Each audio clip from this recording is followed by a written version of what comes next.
Ladies and gentlemen, welcome back to the channel. Picture the screen awash in warm, trembling candle glow that dances across yellowed diary pages, each ink-stained line breathing with the voice of someone who once staked their future on Canada's untamed frontier. The camera drifts slowly over cramped 200-year-old handwriting, the scratch of quills audible beneath a low, haunting violin, while a quiet winter wind whistles in the distance. Your voice cuts through the hush, steady and intimate, reminding viewers that before railways and telegraphs, these settlers carried their fears and dreams in secret notebooks, sheltering them from the biting cold and the crushing isolation of forests that seemed to go on forever.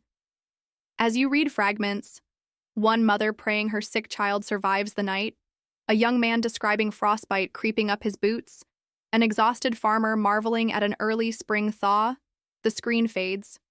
Between candlelit close-ups and fleeting black and white images of snow-laden cabins, you underscore how every page is a fragile lifeline to human emotion. Heartbreak as loved ones perish, grit as families push on despite blizzards and famine, flashes of hope when a distant church bell signals community. By the end of this first minute, the audience feels like they are leaning over those very pages, fingertips hovering just above the ink, ready to journey through stories long buried beneath the snow, yet still pulsing with the warmth of living, beating hearts. As the flicker of candlelight fades into wider shots of rugged landscapes and crude wooden homes, the narrative shifts to the people behind the diaries. These were not kings or generals. They were farmers, widows, blacksmiths, and children. Many of the earliest settlers were French and British colonists who arrived in waves during the 17th and 18th centuries, carving out lives in what would become Quebec and the Maritimes. After the American Revolution, thousands of loyalists fled northward, loyal to the crown, leaving behind their homes in the newly formed United States to settle in the cold unfamiliarity of Upper and Lower Canada. Later, through the 19th century, waves of homesteaders arrived, some driven by promises of free land, others escaping poverty in Europe, each confronting an unforgiving wilderness with little more than hope and a few possessions. What bound many of them together was a shared habit, the writing of diaries. In cramped log cabins or under the dim glow of whale oil lamps, these settlers put pen to paper, not for fame, but for solace. Their diaries were acts of preservation, emotional anchors in the face of constant uncertainty. They chronicled endless winters, crop failures, the deaths of children, and the strain of isolation that could stretch across months. Faith often bled into the ink, passages quoting scripture or questioning divine justice after devastating loss. Others wrote for their descendants, imagining their words would someday explain who they were and what they endured. These weren't grand memoirs, but raw, intimate testaments of survival and longing, threads of humanity that still speak across centuries. As the narration continues, the screen fills with the stark beauty of a frozen Canadian landscape, snow-covered, fields, frost-bitten windows, and smoke rising from lonely chimneys. The tone grows more personal, more intimate, as actual words from settler diaries breathe life into these long, silent struggles. One voice, that of Susanna Moody, trembles over scenes of snowdrifts and bare trees. The silence of the forest was so intense, it was almost like a weight upon the senses, a desolation that crept into the soul. Her words evoke the profound loneliness settlers faced, especially women, whose days were filled with endless chores and quiet grief, cut off from the world by vast wilderness and weather. Catherine Parr Trail writes of perseverance through failure. We made our garden with great labor and watched the first green shoots as if they were treasures. But the frost came, and everything was lost in a single night. This loss was a cruel cycle. Too much rain or not enough, pests or early frost, and yet, each season, they planted again. An anonymous farmer writes with devastating simplicity. The baby died last night. Sarah is weak. I buried her at dawn before the ground froze. These sparse entries speak volumes about the harshness of frontier life, where childbirth was often a gamble and death a frequent visitor. Another diary notes an encounter with local Indigenous people. They brought us dried meat when our stores were empty. I gave them my father's silver spoon in thanks. While some interactions were marked by genuine cooperation and mutual aid, others hinted at tension, fear, and misunderstanding as cultures collided under colonial expansion. The visuals move seamlessly between archival imagery, soft-focus reenactments of diary readings by candlelight, and sweeping drone shots over snow-dusted pine forests.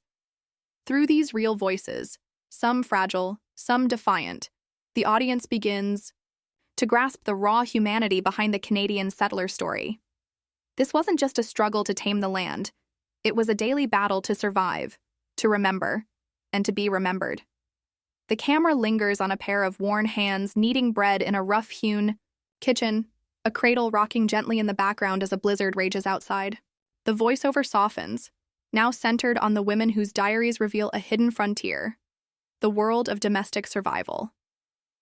These women, often left out of traditional historical narratives, recorded a different kind of bravery. One not fought with muskets or axes, but with needles, firewood, and quiet resilience. Susanna Moody wrote not only about the cold, but about her inner life, describing moments of despair between cooking, nursing, and mending. I sat by the hearth, alone again, with the wind howling like a beast outside. My child slept. My tears fell into the hem I was stitching. Her words make clear that frontier life wasn't just a man's struggle. It was a woman's endurance test, marked by emotional labor and physical exhaustion. Catherine Parr Trail, her sister and fellow diarist, praised the quiet strength of settler women. There is courage in the boiling of water when the firewood is wet and the roof leaks above your head. Theirs was a life of constant invention, turning bark into fabric, soap into medicine, hope into habit. They were midwives, teachers, and grave diggers, often in the same week. Anonymous entries echo this burden. One woman wrote, "My husband lost the horse. I carried water in pails all day. No one spoke. We ate in silence. I dreamed of London." Another confided, "I do not speak of what I feel. There is no room for weakness, but I miss my mother. I miss the sound of a piano." These women were pioneers not just in geography, but in spirit.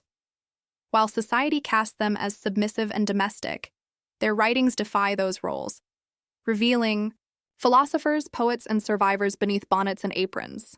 Their silence, captured in ink, was never passive. It was powerful, and it endures. The camera now cuts between a candlelit diary on a table and the distant, haunting image of a lone woman hanging laundry in the snow. As the voiceover closes, this segment, they never called themselves heroes, but history does now. The tone turns darker and more vulnerable as the camera glides across pages smeared by age and emotion. The voice lowers, not in volume, but in intimacy, whispering, secrets once meant for no one, now echoing across centuries. These are not just diary entries. They are emotional time capsules, full of longing, regret, and truth too painful or too scandalous for the public eye. A faded entry, barely legible, is read over the image of a young woman staring out at the frozen landscape. "He kissed me beneath the pines. I have not told a soul.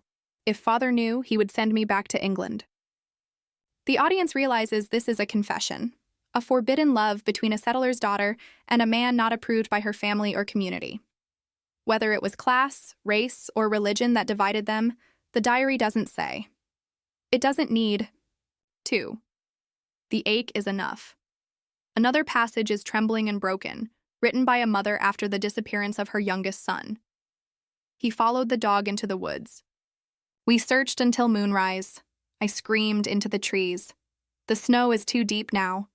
The camera shows a reenactment of lanterns swinging in the dark, silhouettes calling out into the stillness, and the haunting emptiness that follows when a child is never found. Some diaries reveal a slow, quiet unraveling of faith. One entry reads, "I prayed as the fever took her.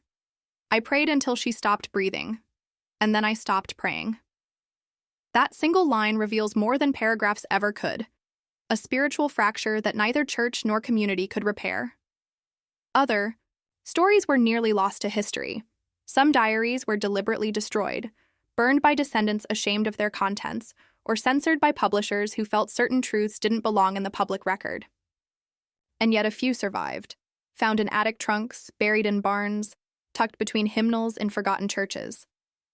Their rediscovery brings these voices back to life, unfiltered and unvarnished. As the camera lingers on one last entry, the voiceover draws breath before reading. If these pages are found, let them say I was here. Let someone know I lived, and I loved, and I tried. The music swells, images of snow falling over a small, weather-worn grave fade in and out, and viewers are left in the silence between the lines, the space where history becomes human. As the candlelight dims and the sound of a closing diary echoes softly, the focus shifts to the enduring legacy of these handwritten memories. Though the ink has faded, the truths within remain vivid, revealing the soul of early Canada not through grand speeches or official records, but through whispered thoughts, daily trials, and deeply personal reflections. These diaries are more than just emotional artifacts. They are historical blueprints. They show us what it truly meant to survive in an unfamiliar land, to build something from nothing, and to carry hope even when the ground was frozen solid beneath your feet. Through these fragments of lived experience, we understand that Canadian identity, so often associated with resilience, endurance, and quiet strength, was shaped by ordinary people confronting extraordinary hardship. The diaries show not just physical survival, but emotional endurance.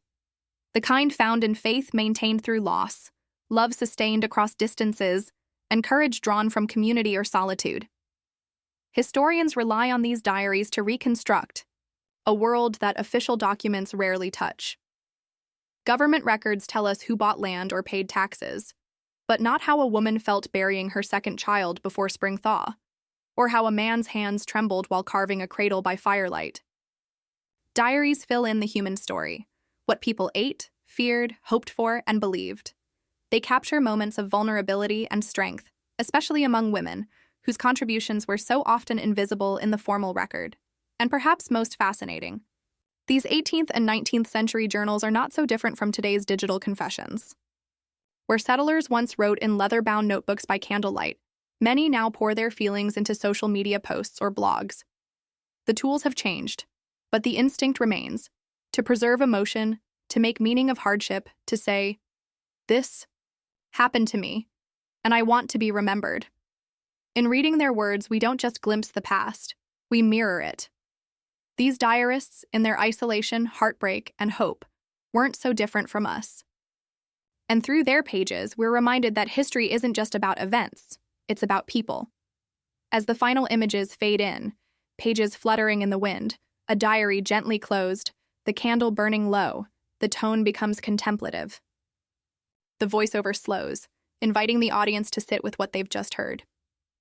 These settlers may be gone, but their voices live on, in ink, in memory, in us. Their words remind us that history isn't just about dates or battles, it's about real people. People who endured brutal winters, buried their children, found joy in spring rains, and clung to love in silence. Scenes of still, snow-covered landscapes and empty cabins give way to a simple image, a weathered diary resting open on a wooden table. The flicker of firelight reflects in its pages, still, after all these years, waiting to be read. Then the questions. Which diary entry moved you the most? Was it the lost child? The forbidden love? The quiet strength of a mother who never stopped hoping? Would you survive the settler life? A gentle pause lets the questions sink in. If their words stayed with you, share them. Tell us in the comments. And don't forget to like and subscribe for more untold stories from the pages of the past. The screen fades to black, then reopens with clickable thumbnails. Forgotten Women of Canada's Frontier. Life in a Log Cabin, The Untold Realities. The music lingers softly, echoing with memory before fading out, leaving only silence, and the sense that somewhere another page is waiting to be turned.